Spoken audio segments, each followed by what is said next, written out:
Hi, welcome to the Crafts channel. My name's Corinne Brad, and today I want to share some things that I've picked up over my years of quilt making.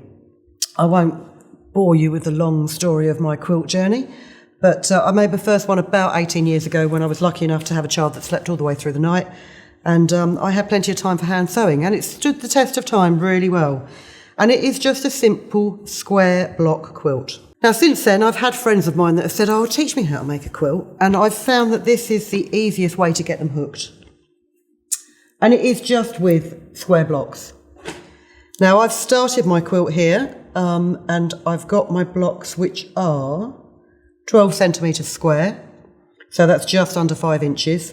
You can do it any size you like, as long as all your blocks are the same size and as long as your seam allowance is always the same size, you can make your blocks whatever size you like. And what I tend to use as a seam allowance, I'll just show you one here. On my sewing machine foot, you've obviously got the centre line here, and then you've got the horseshoe bit if you want. I always use that as a guide for about a 5mm seam allowance. In all honesty, I think I should use a larger seam allowance, but with quilting, you've not got so much stress on the seams because once you've sewn them together, you do then quilt them to a backing fabric. And I just find it makes sense to use that same allowance, that same seam allowance all the time, and then I don't ever go wrong. So I've cut my squares. I'm just going to arrange these in the order that I want to sew them.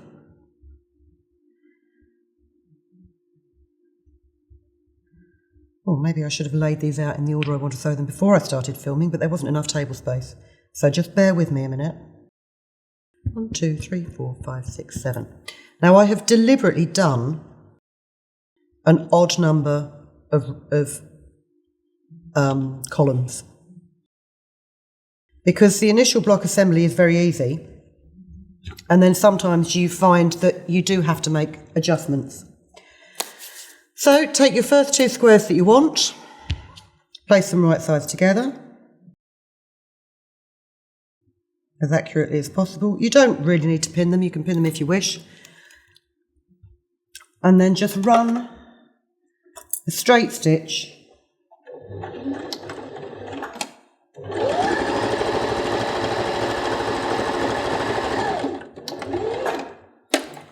down that right hand edge. And as you can see, the seam allowance is the same because I've used the foot as a guide. I'm just going to finger press my blocks open. And traditionally what you do, I mean, I don't know if it's quite so necessary now because fabrics are much better quality, is you would press the seam towards the darker side of the fabric so that you don't see it on the lighter side. So that's one pair of blocks. And now instead of going along the row and joining this block to this block to this block to this block, which is a method of doing it, but it's got its hang-ups, I'm going to join the 2 blocks that go underneath it. So again, just line it up, run it down.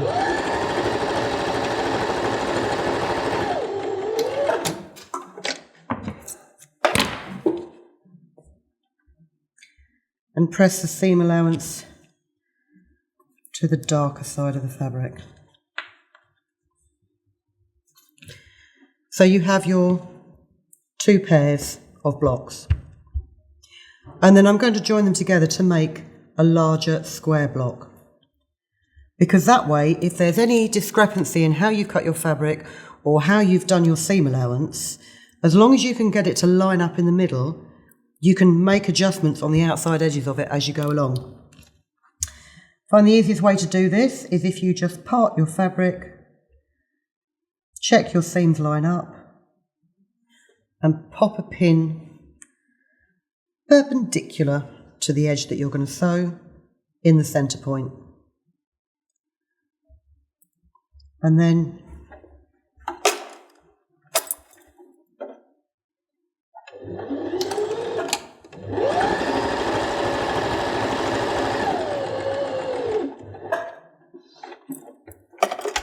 And try and keep those seams as flat as possible, because where you have junctions of blocks, you will end up with 4 layers of fabric in some parts.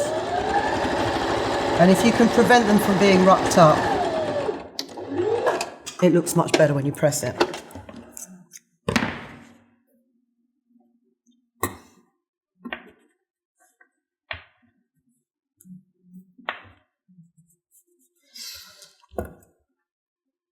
So that's 1 square block. Now I'm just going to make these up as well in the same way and then come back to me in a second. So now what you've got is you have your 3 sets of 4 square blocks,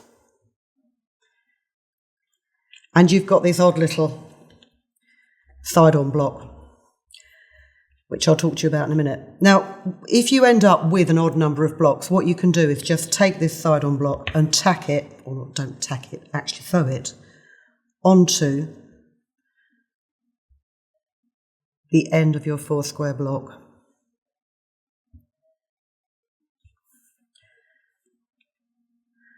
But ideally, what you want to do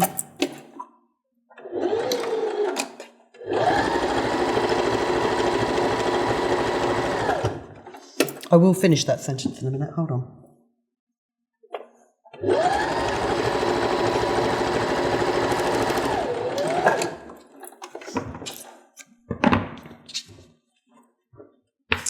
Ideally, what you want to do is you want to create more blocks of 4, and then you would join them together, again matching up this seam first of all, like so.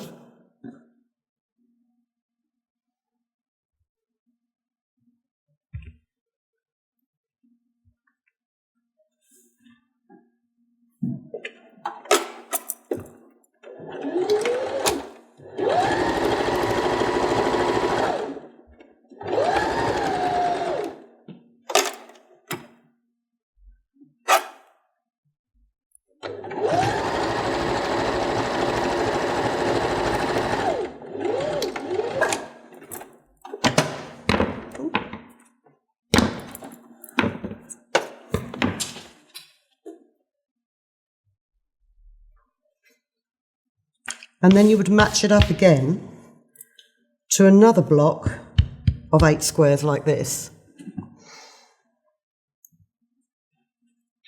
And you'd start by pinning that centre seam there, and then the 2 outer ones. Now, I don't know if you can see this. This is a prime example of why it's not always perfect, but why this is the best way to do it, because you can adjust. If you can see on the overhead, when the centre lines up, and this right-hand one lines up, and this one is about 3 millimetres out, because it doesn't matter how careful I am when I cut my fabric and sew my fabric, there's always a discrepancy.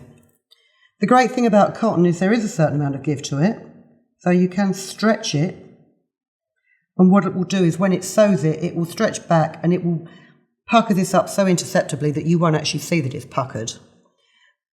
But it's little discrepancies like that that make it easier to do these in blocks than it is to do it in strips. And I'm going to show you again, because I'm going to sew this odd block onto the end here, and then I'm going to show you why it's better to do it in rectangles to squares than it is to sew long rectangles one to another.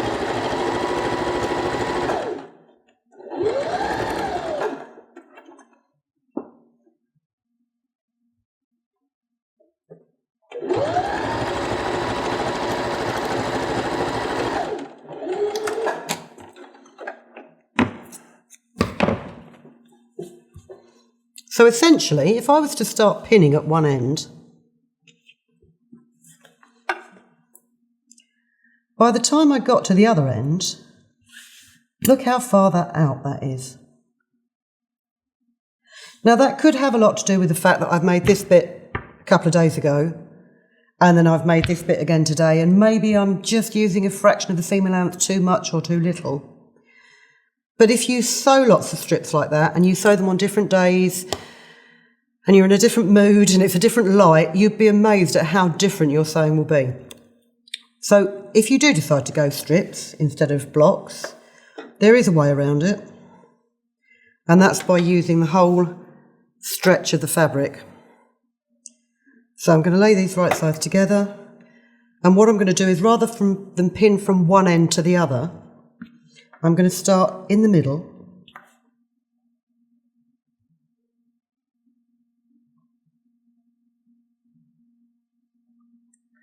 and just line up that junction.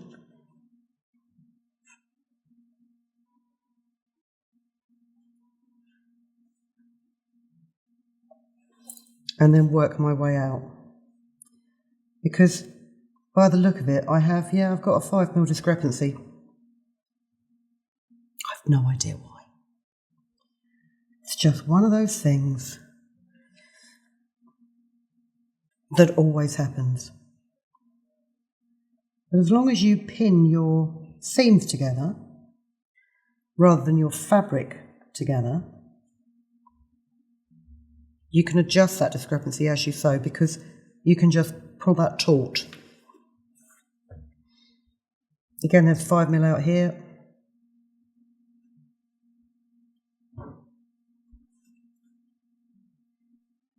There probably is a valid reason for this, and it probably is down to me doing stuff more quickly than I should do. But it's not through lack of trying. So we'll start one end to the other.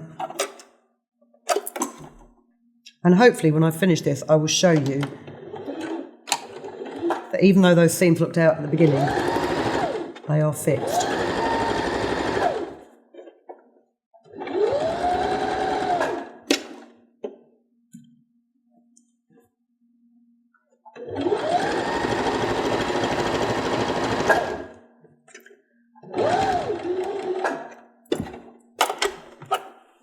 And I'm fixing them by holding the fabric taut.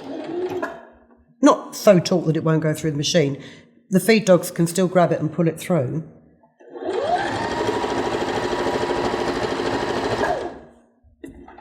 But I'm holding it taut so that you don't get any puckers where you've pinned it.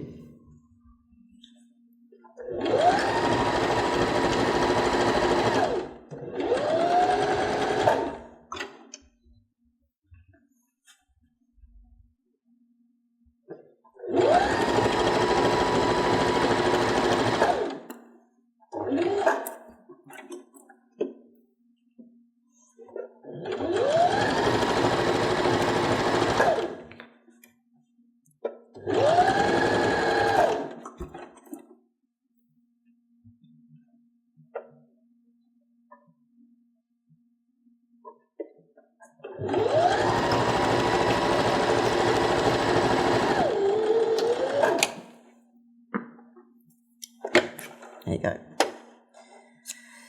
And now for the big reveal, which is a phrase that I hate because you can guarantee the big reveal will have gone wrong. But hopefully,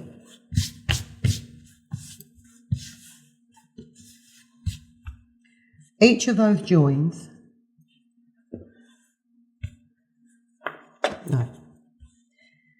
most of those joins have lined up. This one right at the very end is still out. And because it's annoying me, before I finish this quilt, I'm actually going to unpick this piece of seam, and then I'm just going to stretch that bit of fabric a bit more as I sew them together to make sure that they match up perfectly. But if you've never tried making a quilt before and you're a bit daunted by the whole thing, I mean, to be honest with you, there are some fantastic quilt makers out there, and I can't dream of making the things that they make. They astound me with their talent. As a basic quilt, though, this is something for you to get your teeth into relatively quickly, relatively easily, and once you've made one quilt, you will end up making more quilts than you've got room for in your house, I can pretty much guarantee you. So join us again, we've got another video. I'm going to show you very simply how you back and layer and top stitch a block quilt like this. But until then, thank you very much for watching, and we'll see you again very soon. If you've been inspired to create, please share your makes with us in the comments section below. And if you've enjoyed videos by the Crafts channel, hit the like button. Want to see more of us? Then click subscribe. See you next time.